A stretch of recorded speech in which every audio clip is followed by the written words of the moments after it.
My name is Stephanie Martinez, and am 27 years old. Standing in my empty apartment this Christmas morning, I stared at the invoice in my trembling hands. $25,000 for my sister's BMW. The same sister who was currently posting skiing photos from Aspen while I sat alone, abandoned by the family who promised we'd finally celebrate together. They'd ignored me completely. Then had the audacity to send me this bill like I was some kind of ATM. But they picked the wrong person to mess with this time. Before we dive into this wild story, I'd love to know where you're watching from today. Drop your location in the comments below, and while you're there, smash that like button if you're ready for some serious family drama.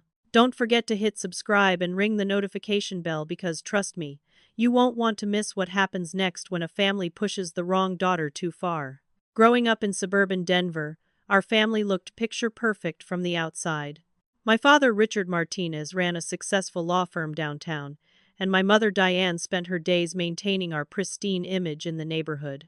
We lived in a beautiful colonial house with perfectly manicured lawns, drove luxury cars, and attended all the right social events. But behind those polished doors, there was an unspoken hierarchy that ruled our household with iron precision. At the top sat my younger sister, Brooke, the golden child who could do absolutely no wrong.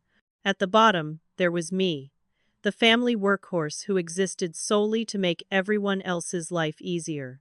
Brooke was 24, 3 years younger than me, but she'd been treated like royalty since the day she was born.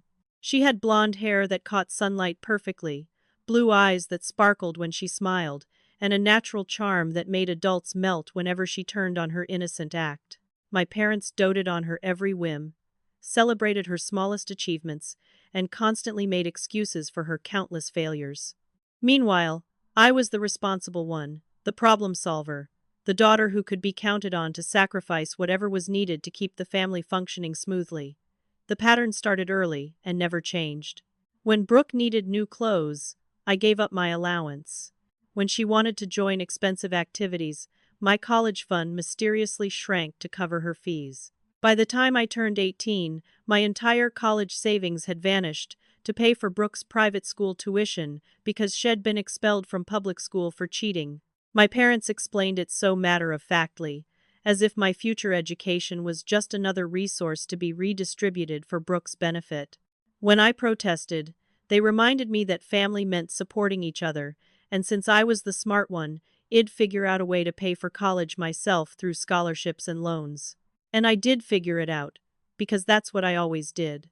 I worked 3 part-time jobs while maintaining a perfect GPA, earned a full scholarship to study software engineering, and graduated debt-free through sheer determination.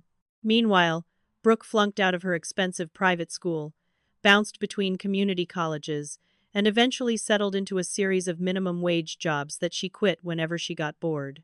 But somehow, her failures were always presented as temporary setbacks that required family support, while my successes were treated as expected outcomes that proved I didn't need any help. After graduation, I landed a fantastic position at a tech company in downtown Denver. The salary was more money than I'd ever imagined having, and for the first time in my life, I felt financially secure. That's when the real exploitation began. Suddenly, every family crisis became my emergency to solve. When Brooke's car broke down, I bought her a new one. When she couldn't make rent, I covered her apartment deposit and 3 months of payments. When she racked up credit card debt buying designer clothes and expensive dinners, I paid off the balances to protect the family's credit reputation. Each request followed the same pattern. My mother would call crying about Brooke's latest crisis, explaining how this particular disaster would ruin her entire future if someone didn't step in immediately. My father would follow up with legal-sounding warnings about consequences and obligations. Then Brooke herself would call, alternating between tearful apologies and subtle threats about what might happen if I didn't help. The pressure was relentless, overwhelming, and expertly orchestrated to make me feel guilty for even questioning whether these constant bailouts were reasonable. The manipulation was so smooth, so practiced, that I didn't even recognize it as abuse for years. They'd trained me from childhood to believe that my value came from what I could provide, not who I was as a person. My achievements were downplayed, while Brooke's smallest efforts were celebrated like major victories. When I got promoted at work, the conversation lasted 5 minutes before shifting to Brooke's latest drama. When I bought my first apartment, they spent the entire housewarming party talking about how Brooke needed help finding a place too. I kept telling myself that this was just how families worked, that successful children naturally helped struggling siblings. But deep down, I knew something was fundamentally wrong with the dynamic. I was working myself to exhaustion while Brooke coasted through life without consequences. I was building wealth that immediately disappeared into her endless pit of poor decisions. I was sacrificing my own dreams and relationships to fund her irresponsible lifestyle. The breaking point should have come years earlier, but I was trapped in a cycle of desperate hope that someday my family would appreciate my sacrifices and treat me with the same love and respect they showered on Brooke.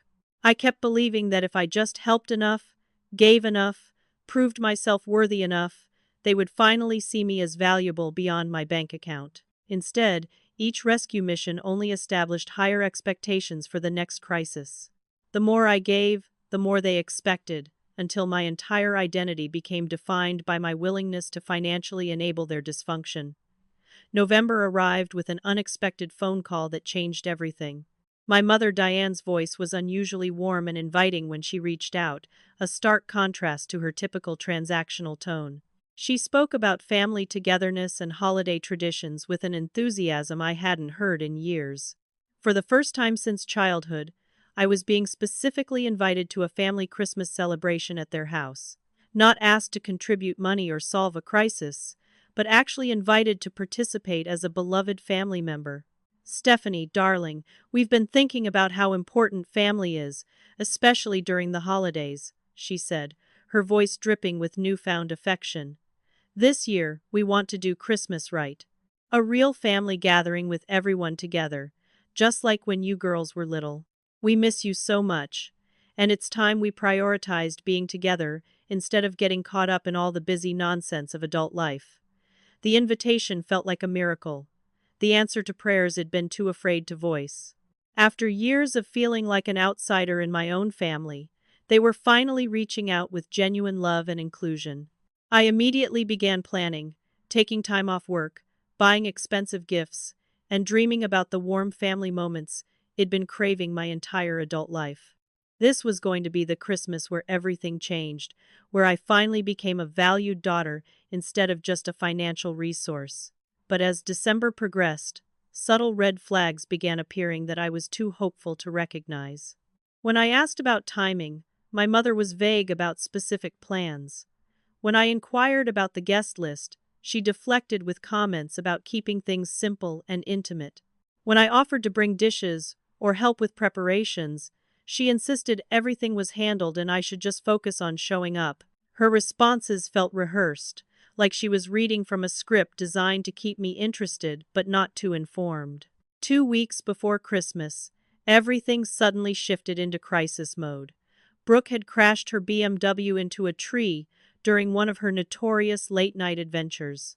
The circumstances were typically irresponsible, involving alcohol and a party she had no business attending, but the consequences were more serious than usual. The car was completely totaled. There were potential legal issues from the accident, and my parents were scrambling to handle the fallout before it damaged their pristine reputation in the community. My mother called me in tears, explaining how traumatic the accident had been for poor Brooke and how worried they were about her emotional state.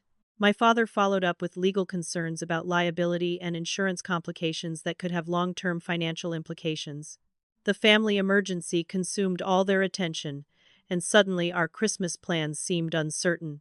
But instead of canceling, they kept reassuring me that the celebration was still happening, just with some adjustments due to the circumstances. That's when the first manipulation attempt surfaced. During one of our conversations about Brooke's recovery, my mother casually mentioned how much the whole situation was costing them. Between legal fees, medical expenses, and the cost of replacing the vehicle, they were looking at enormous financial strain right during the holiday season. She didn't directly ask for money, but the implication was clear. This was my opportunity to step up as the good daughter and help solve another family crisis. I immediately volunteered to contribute whatever was needed. The offer seemed to lift a huge burden from my parents, and they accepted my help with gratitude that felt genuine. I transferred money for legal fees and offered to cover other expenses as they arose. For a moment, it felt like we were finally functioning as a real family, with everyone contributing their strengths to handle a difficult situation together. But something nagged at me about how quickly they'd accepted my financial assistance. Usually they at least pretended to resist before allowing me to pay for things. This time they'd taken my money with an eagerness that felt almost rehearsed.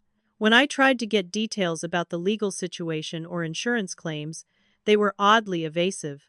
When I offered to speak with the lawyers directly or help coordinate with insurance companies, they insisted everything was being handled professionally and I shouldn't worry about the details. The week before Christmas, their behavior became even stranger.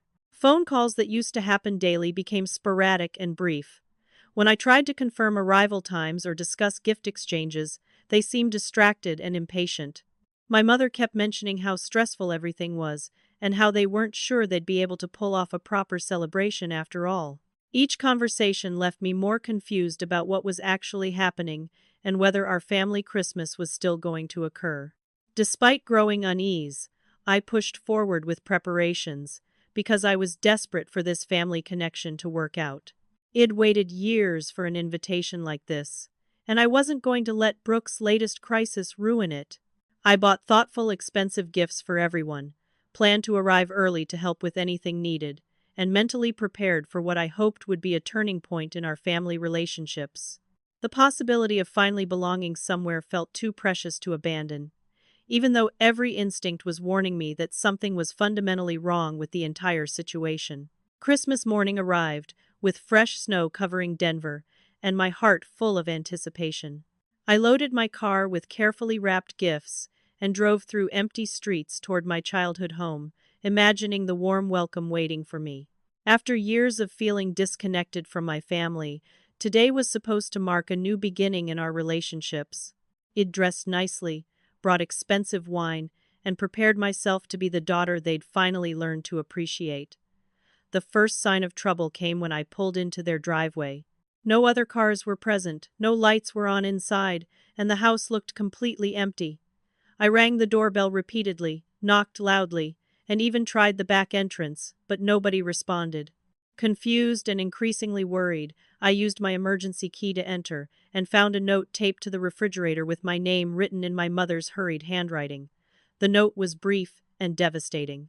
Emergency with Brooke, gone to hospital, celebration postponed indefinitely. No details about which hospital, what kind of emergency, or when they might return. No phone number to call for updates. No instructions about what I should do.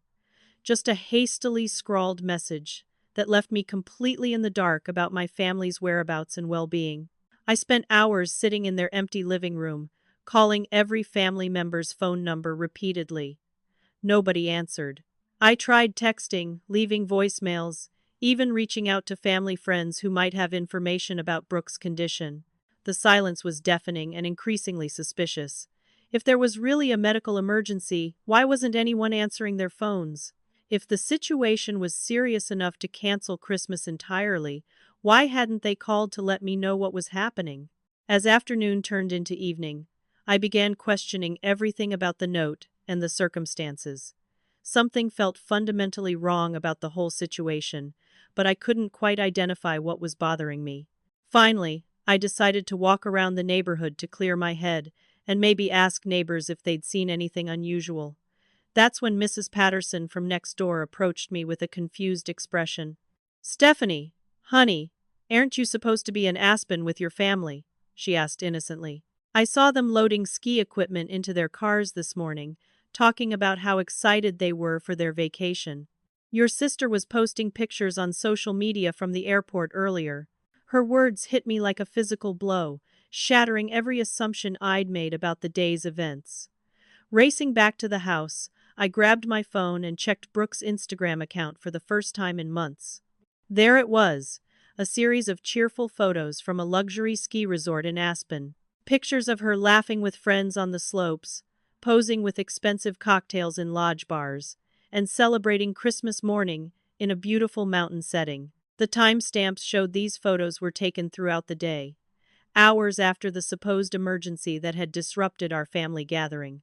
But the betrayal went even deeper. Scrolling through her posts, I found photos from earlier in the week showing my parents preparing for the trip. My father loading ski equipment into their car, my mother shopping for vacation clothes, all of them clearly planning this Aspen getaway for days or even weeks. There had never been a hospital emergency.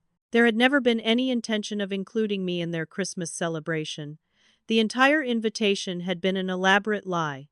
The realization crushed me with a weight I'd never experienced before. They hadn't just excluded me from their holiday plans.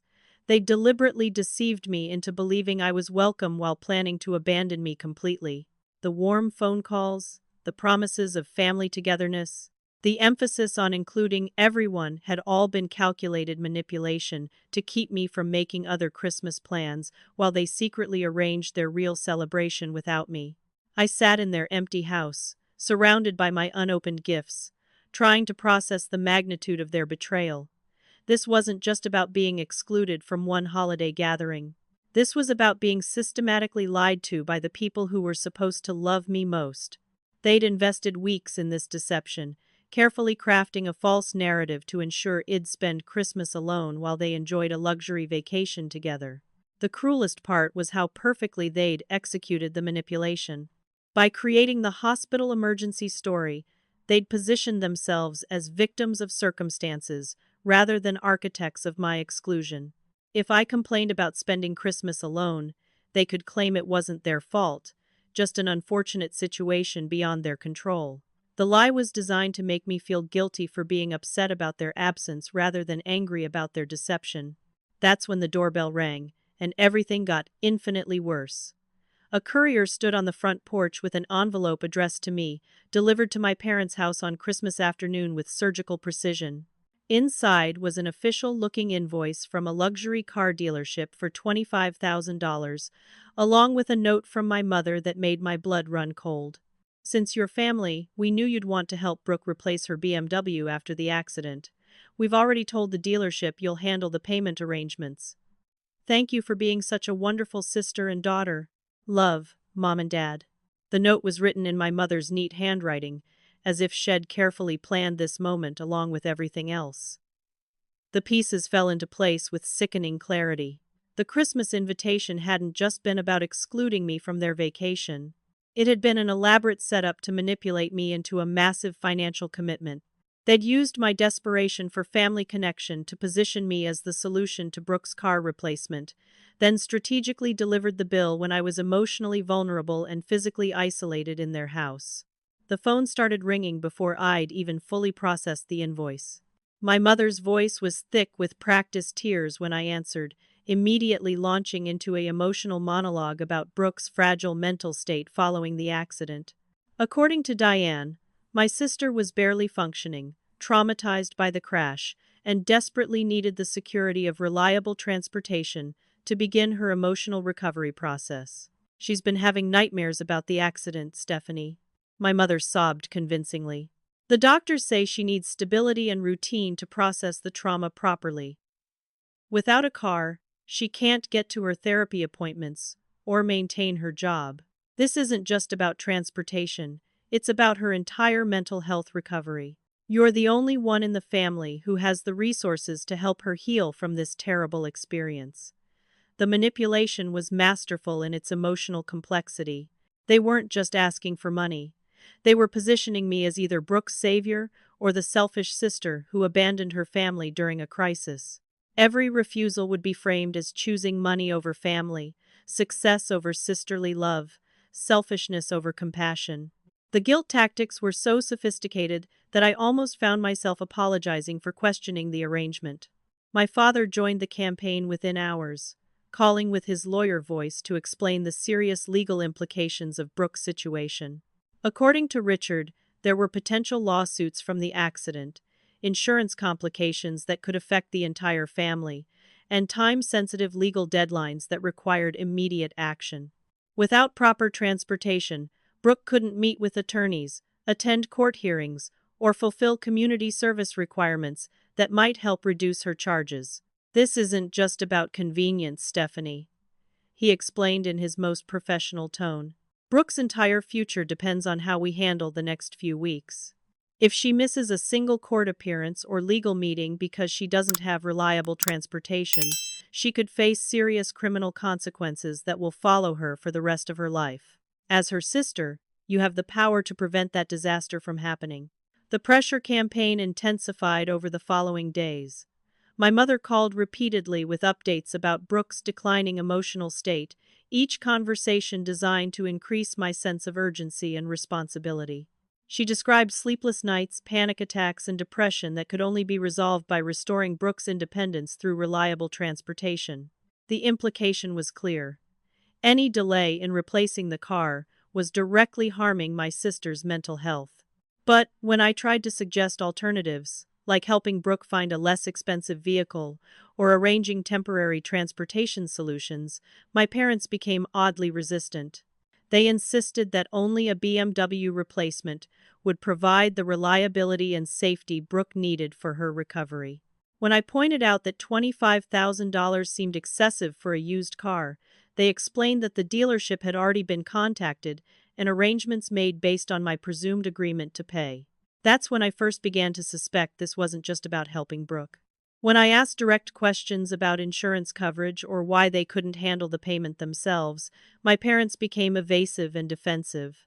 They deflected my inquiries with emotional manipulation, suggesting that my questions proved I didn't really care about family as much as I claimed. Any resistance was treated as evidence of my selfishness rather than reasonable concern about a massive financial commitment.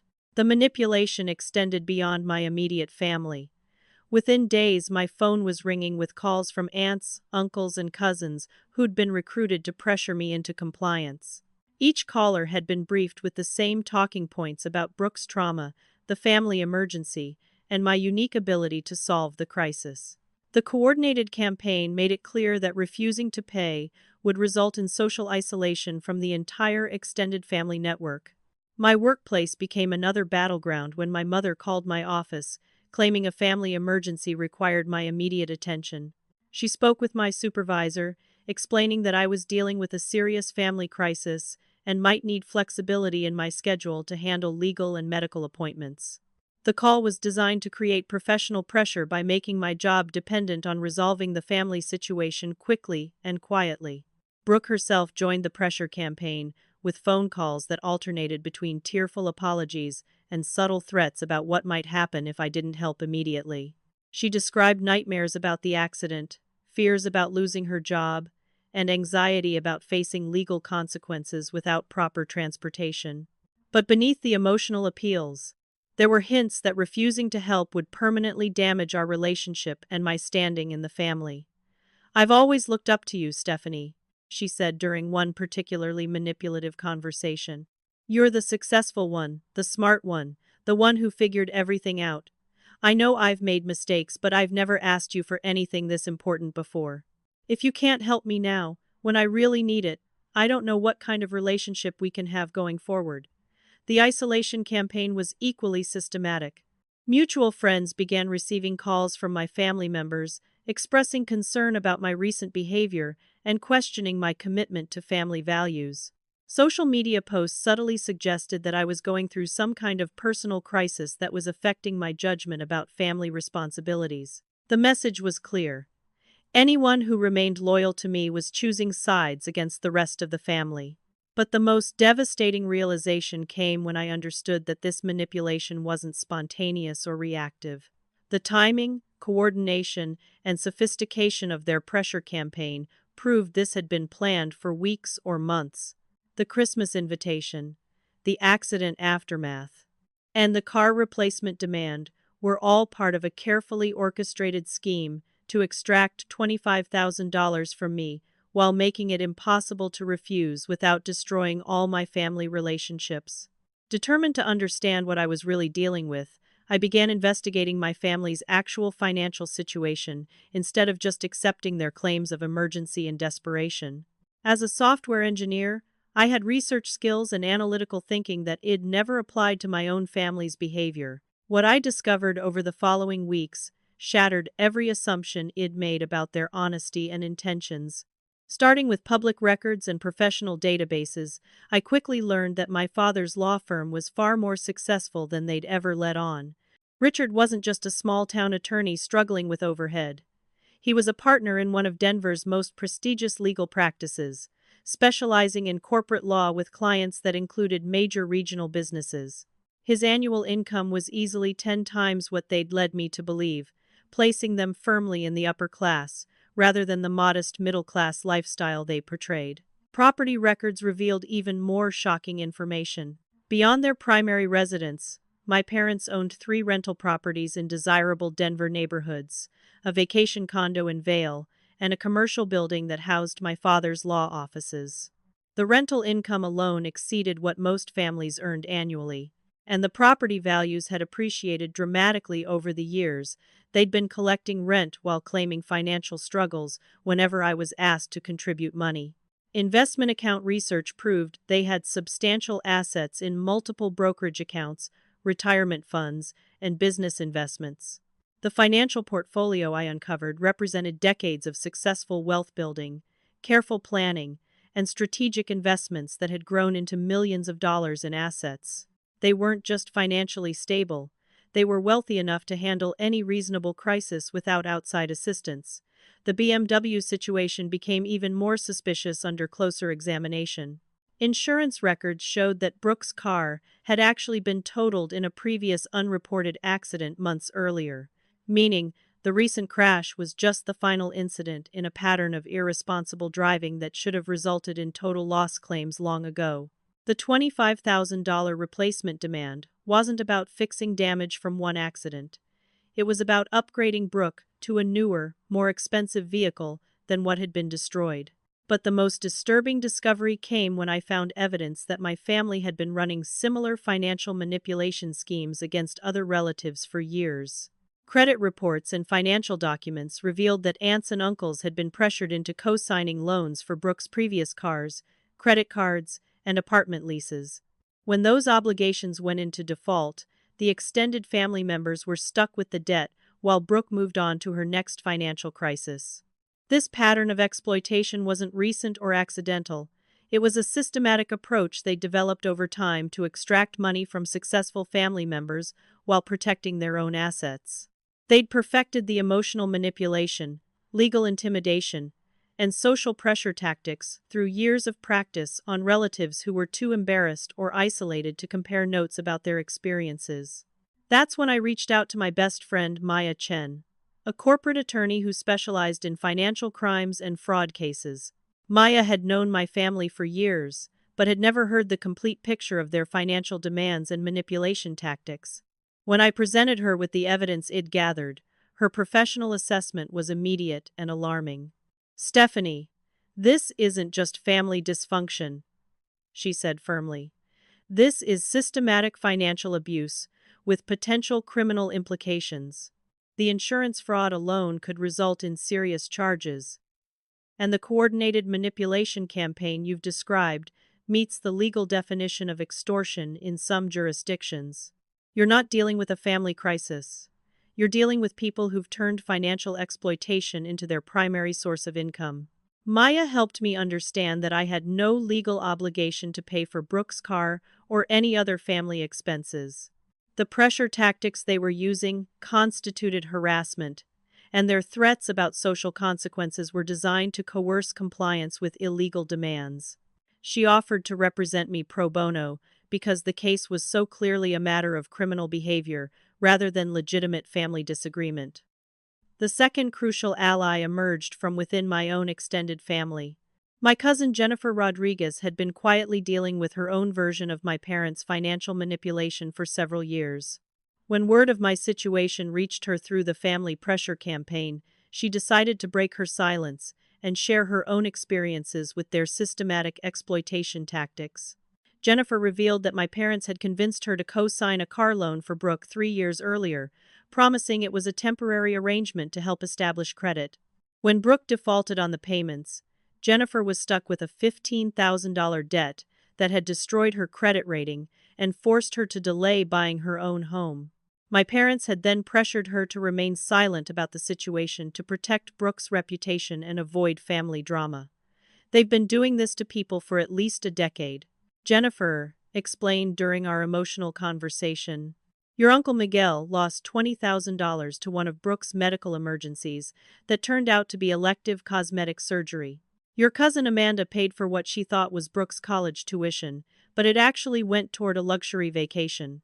Every few years, they pick a new family member who's doing well financially and create some crisis that requires immediate intervention. Together, Jennifer and Maya helped me understand that my situation wasn't unique or personal. It was just the latest iteration of a profitable pattern my parents had been running like a criminal enterprise. The Christmas manipulation had been particularly elaborate, but the basic structure of emotional pressure, artificial urgency, and social isolation was their standard operating procedure for extracting money from relatives. Jennifer also provided crucial intelligence about how the family network operated. She'd been documenting their manipulation attempts for years, keeping records of phone calls, emails, and financial demands in case she ever needed legal protection. Her evidence showed that my parents had systematically targeted every successful family member over time, always with similar tactics and always with Brooke positioned as the victim requiring rescue. Armed with this information and professional legal support, I finally understood that fighting back wasn't just about protecting my own finances.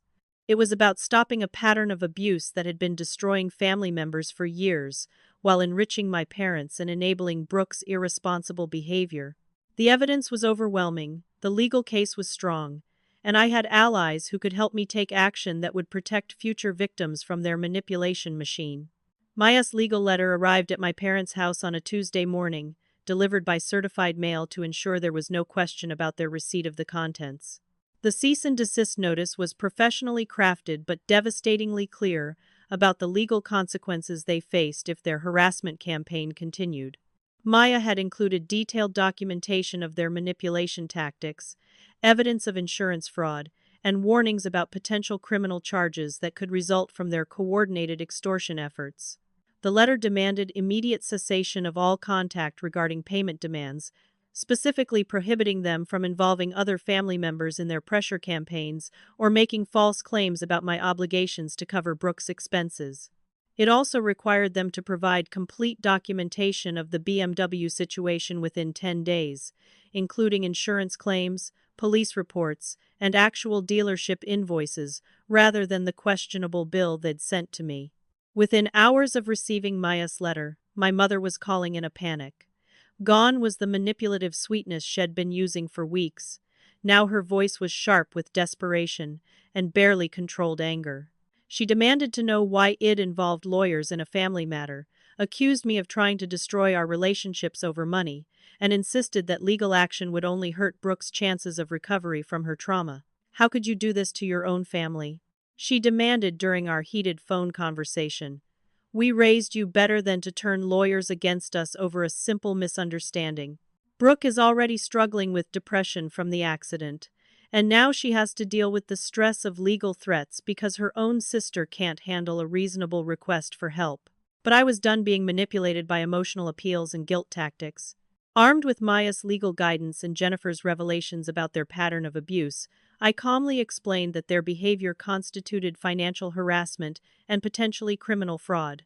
I informed them that all future communication would need to go through my attorney, and that any attempt to involve other family members or continue their pressure campaign would result in additional legal action.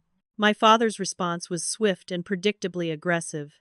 He called that evening using his most intimidating lawyer voice, threatening legal action against me for defamation and claiming that my accusations about insurance fraud were baseless and malicious. He warned that involving outside attorneys in family matters would permanently damage our relationships and could result in expensive legal consequences for everyone involved. You're playing with fire here, Stephanie, he said coldly. I've been practicing law for 30 years, and I know how these situations play out.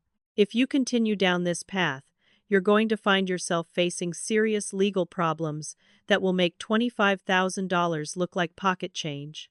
Drop this nonsense now, and we can still work everything out as a family. But his threats only confirmed what Maya had suspected about their operation. Richard was using his legal knowledge to intimidate family members into compliance, leveraging his professional credentials to make his demands seem legally binding rather than personally motivated. His aggressive response proved they weren't dealing with a misunderstanding or family crisis. This was their standard procedure for handling resistance to their financial exploitation. Meanwhile, Id hired a private investigator to examine the BMW situation in detail. Within a week, the investigation revealed stunning evidence of insurance fraud that went far beyond what Id initially suspected. The car that Brooke had supposedly crashed at Christmas had actually been declared a total loss by their insurance company 6 months earlier, following a different accident that had been properly reported and processed. The insurance investigator's report showed that my parents had collected the full settlement for the vehicle's total loss, while somehow continuing to register and insure it under a different policy number. When Brooke crashed it again in December, they'd filed a second claim for the same vehicle, essentially collecting double payments for a car that had already been written off as a total loss by the insurance company. The $25,000 bill they'd sent me wasn't for replacing a functional vehicle damaged in a recent accident. It was for upgrading Brooke to a luxury car using insurance fraud proceeds while tricking me into funding the purchase under false pretenses. The entire Christmas manipulation had been designed to cover their tracks on the insurance fraud, while securing additional money for a vehicle upgrade that Brooke didn't legally deserve. Armed with this evidence, Maya contacted the district attorney's office to report the insurance fraud and coordinated family extortion campaign. The prosecutor assigned to white-collar crimes was immediately interested in the case because it involved multiple victims, sophisticated manipulation tactics, and clear evidence of ongoing criminal behavior that extended beyond simple family disagreements. But I wasn't satisfied with just legal action. I wanted to expose their manipulation publicly to prevent them from victimizing other family members in the future. Against Maya's initial advice, I decided to share my story on social media with complete documentation of their tactics, evidence of their deception, and proof of their financial crimes. My Facebook post went viral within hours. The combination of Christmas betrayal, family manipulation, and insurance fraud resonated with thousands of people who shared their own stories of financial abuse by relatives. Comments poured in from other victims of similar schemes, many describing manipulation tactics that were virtually identical to what my family had used against me and other relatives. The public exposure created immediate consequences for my parents' reputation in their social and professional circles. Richard's law firm began receiving calls from concerned clients asking about their partner's involvement in insurance fraud cases. Deanne's social media accounts were flooded with questions about the Christmas deception and financial manipulation allegations. Their carefully maintained public image crumbled as community members realized the truth about their character. Local news outlets picked up the story within days, focusing on the broader issue of financial family abuse and using my case as an example of how sophisticated these manipulation campaigns could become. The media attention brought additional victims forward, including former clients of my father's law firm, who claimed Head used similar pressure tactics in professional settings to extract money from vulnerable clients. The viral attention also reached other family members, who'd been keeping quiet about their own experiences with my parents' manipulation. Cousins, aunts, and uncles began contacting me privately to share their stories of financial pressure, artificial crises, and coordinated campaigns designed to extract money while protecting my parents' assets. The pattern of abuse was even more extensive than Jennifer and I had realized. Most importantly, the public exposure made it impossible for my parents to continue their manipulation campaigns against other family members. With their tactics documented and widely known, potential victims could recognize the warning signs and protect themselves from future exploitation attempts. The shame and legal consequences of public exposure had finally broken their ability to operate their family financial abuse network successfully. As their manipulation tactics failed and legal pressure mounted, my family's behavior became increasingly desperate and erratic. What started as emotional appeals and social pressure escalated into direct harassment that crossed both legal and ethical boundaries. The mask of respectability they'd maintained for years completely dissolved, revealing the true extent of their willingness to destroy anyone who threatened their financial exploitation system. The first serious escalation came when I discovered someone had attempted to break into my apartment. Security camera footage from my building showed two figures trying to force entry through my balcony door in the middle of the night, using tools and techniques that suggested they were searching for specific documents rather than attempting a random burglary. While I couldn't identify the intruders from the grainy footage, the timing coincided perfectly with Maya's demand for financial documentation from my parents. My suspicions about the attempted break-in were confirmed the next day when I received threatening phone calls from unknown numbers warning me to drop my legal action before something serious happened to my property or personal safety. The callers used details about my daily routine that could only have come from family members, making it clear that my parents had recruited others to intimidate me into abandoning my resistance to their demands. Maya immediately helped me obtain restraining orders against my parents and Brooke, legally prohibiting them from contacting me directly or through third parties. The court orders specifically prevented them from coming to my workplace, my apartment, or any other locations where I regularly spent time. Violating these orders would result in immediate criminal charges and potential jail time for harassment and stalking. But the legal protection orders only escalated their desperation.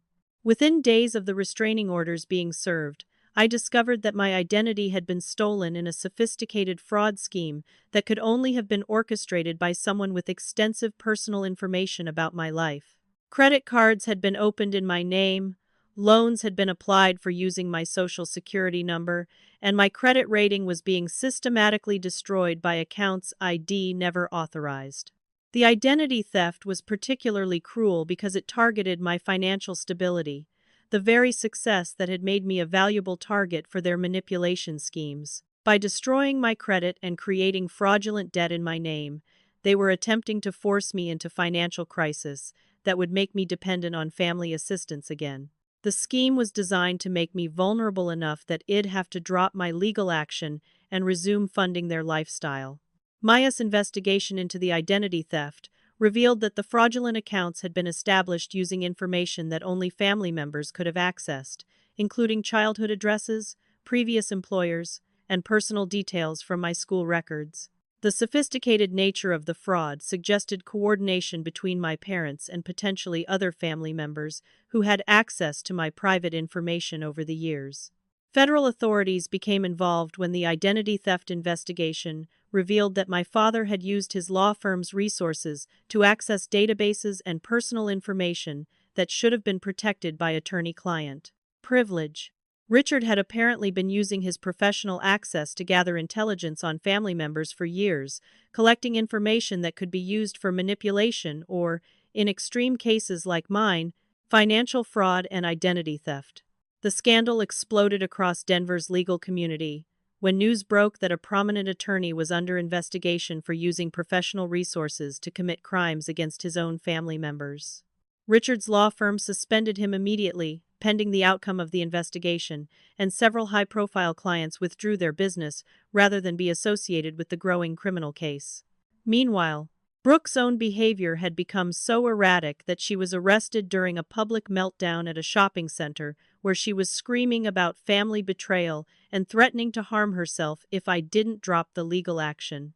The arrest report described her as highly intoxicated and claiming that her sister was trying to destroy the family over money disputes. Her social media posts had become increasingly unhinged, with rambling videos about family loyalty and threats directed at anyone supporting my legal case. The arrest triggered a deeper investigation into Brooke's history that revealed a pattern of drunk driving incidents, property damage, and fraudulent insurance claims that extended back years.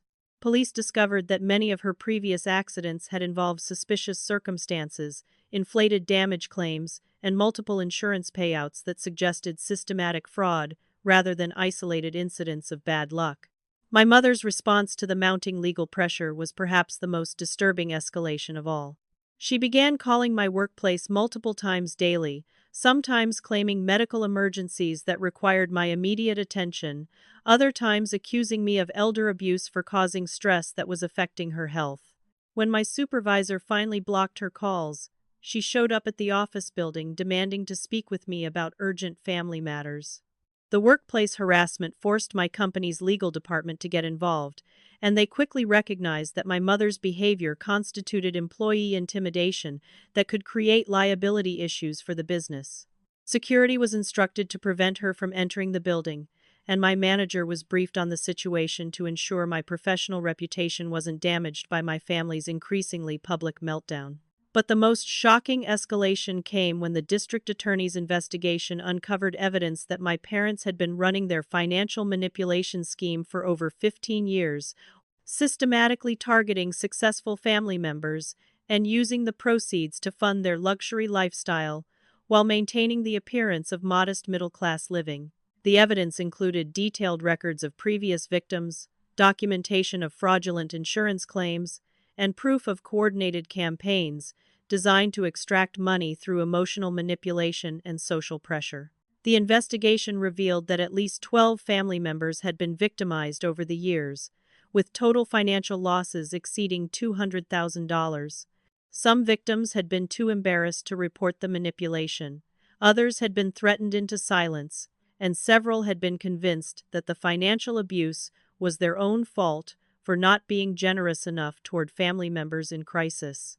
As news of the extensive fraud network spread through our extended family and community, my parents' reputation collapsed entirely. Friends who'd known them for decades began questioning every story they'd ever told about financial struggles or family emergencies. Neighbors who'd admired their apparent generosity realized that the money they'd been spending on luxury items and vacations had been stolen from relatives through systematic manipulation and fraud.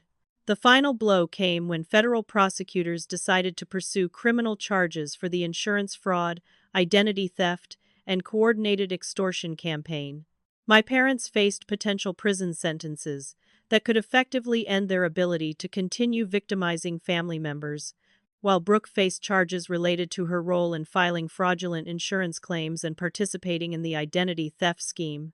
The criminal trial began 6 months after my initial refusal to pay Brooke's car bill, transforming what had started as a family dispute into a major prosecution for financial crimes. The courtroom was packed with family members, community observers, and media representatives who'd followed the case as it developed into a comprehensive examination of systematic family financial abuse.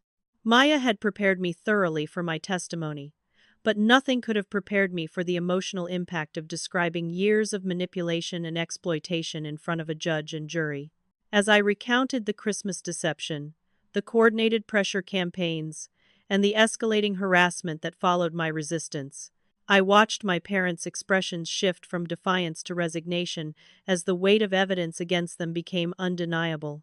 The prosecution presented a devastating case built on financial records, recorded phone calls, testimony from multiple victims, and evidence of the sophisticated fraud schemes my family had operated for over a decade.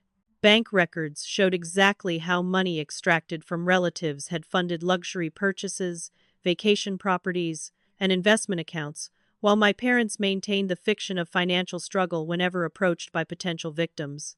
Insurance investigators testified about the complex fraud schemes involving Brooke's multiple vehicles, revealing a pattern of staged accidents, inflated damage claims, and double payouts that had netted tens of thousands of dollars over several years.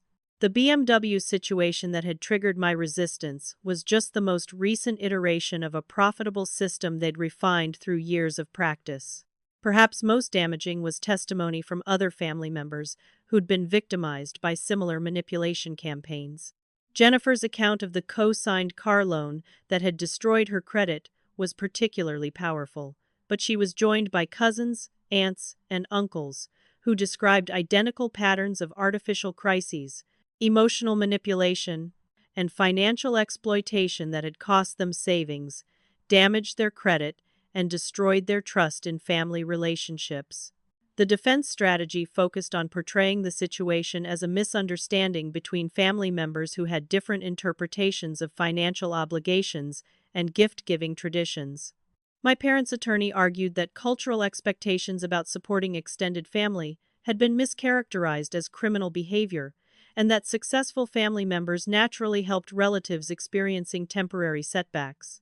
But the prosecution had evidence of premeditation and systematic planning that destroyed any possibility of claiming innocent misunderstanding.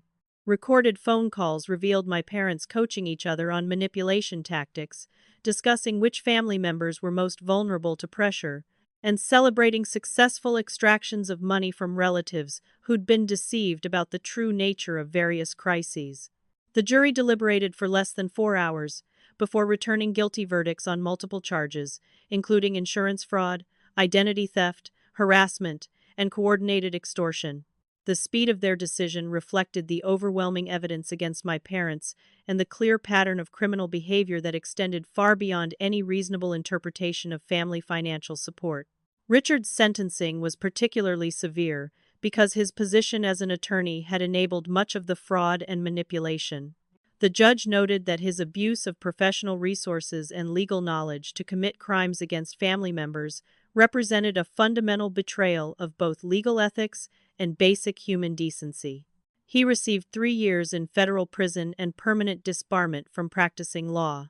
Diane received 2 years in federal prison for her role in coordinating the manipulation campaigns and participating in the identity theft scheme. The judge emphasized that her sophisticated emotional manipulation tactics had caused severe psychological damage to victims beyond the financial losses, noting that the Christmas deception alone represented a level of cruelty that went far beyond ordinary family disputes. Brooke's sentence reflected her role as both a participant in the fraud schemes and a victim of her parents' enablement of her destructive behavior. She received 18 months in a facility that combined incarceration with substance abuse treatment and psychological counseling, designed to address the underlying issues that had made her willing to participate in criminal activities, rather than accept responsibility for her choices. The financial restitution ordered by the court exceeded $300,000, representing not just the money stolen from family members, but also penalties and interest that reflected the severity of their crimes. My parents were required to liquidate their investment accounts, sell their rental properties, and surrender their vacation home to compensate victims for both financial and emotional damages. But the victory extended far beyond legal consequences and financial recovery. The trial had exposed the manipulation tactics that family abusers use to control and exploit relatives, providing a blueprint that other victims could use to recognize and resist similar schemes. Media coverage of the case sparked conversations about financial family abuse that helped thousands of people understand they weren't alone in experiencing these dynamics. My professional life had actually improved as a result of standing up to my family's manipulation. Colleagues and supervisors who'd witnessed my handling of the crisis recognized leadership qualities and ethical strength that led to promotion opportunities and increased respect within the company. Rather than damaging my career, the situation had demonstrated character traits that made me more valuable as an employee and leader. Most importantly, it discovered that chosen family relationships based on mutual respect and genuine affection were far more meaningful than biological connections maintained through obligation and manipulation. Friends who'd supported me through the crisis became closer than siblings, and romantic relationships improved dramatically once I learned to recognize and reject manipulation tactics in all areas of life. The extended family members who'd been victimized by my parents' schemes formed a support network that helped everyone process the trauma and rebuild relationships based on honesty rather than exploitation. Jennifer and I became particularly close as we worked together to help other relatives understand that they weren't responsible for the abuse they'd experienced. Community response to the case was overwhelmingly supportive, with local organizations inviting me to speak about financial family abuse and help other victims recognize the warning signs of manipulation. The experience transformed from a personal crisis into an opportunity to prevent similar abuse from destroying other families, financial security, and emotional well-being. 2 years have passed since that devastating Christmas morning when I discovered the truth about my family's manipulation and deception. As I write this, in preparing to host my own Christmas celebration with the people who've become my chosen family, friends who supported me through the crisis, colleagues who respected my courage, and romantic partners who appreciate my strength will gather in my home for a holiday celebration based on genuine love rather than financial obligation. The healing journey hasn't been simple or quick, but it's been transformative in ways I never could have imagined when I was trapped in the cycle of manipulation and exploitation. Professional counseling helped me understand that the patterns I'd experienced weren't normal family dynamics, but systematic psychological abuse designed to extract money while maintaining control over my life choices and emotional state, well-being. Learning to recognize manipulation tactics has improved every aspect of my personal and professional relationships. I can now identify when someone is using guilt, artificial urgency, or social pressure to influence my decisions, and I have the confidence to refuse unreasonable demands, regardless of how they're presented. The skills I developed fighting my family's manipulation have made me a better leader, a more discerning friend, and a stronger advocate for myself in all situations. My financial life has stabilized and improved dramatically since cutting off my family's access to my resources. Without the constant drain of manufactured crises and artificial emergencies, I've been able to build genuine wealth, pursue personal interests, and make financial decisions based on my own goals rather than other people's manipulation. The $25,000 they demanded for Brooke's car now represents just 1 month of the savings I accumulate without supporting their destructive lifestyle. Career advancement accelerated once I stopped being distracted by family drama and manipulation. Colleagues who witnessed my handling of the crisis recognized leadership qualities that led to promotions and increased responsibilities. Rather than damaging my professional reputation, standing up to family abuse demonstrated character traits that made me more valuable and respected in my workplace. The romantic relationships in my life have improved immeasurably since I learned to recognize and reject manipulation tactics. Dating partners who try to use guilt, pressure, or artificial crises to control my behavior are immediately recognizable, and I can end those relationships before they become harmful. The confidence I gained from successfully resisting family manipulation has attracted healthier partners who respect my boundaries and appreciate my strength. Perhaps most importantly, I've discovered what genuine family relationships should feel like through the chosen family I've built with friends and partners who celebrate my successes rather than exploiting them. These relationships are based on mutual support, honest communication, and respect for each other's autonomy. When crises arise, we help each other without manipulation or hidden agendas, and celebrations are shared experiences rather than opportunities for exploitation.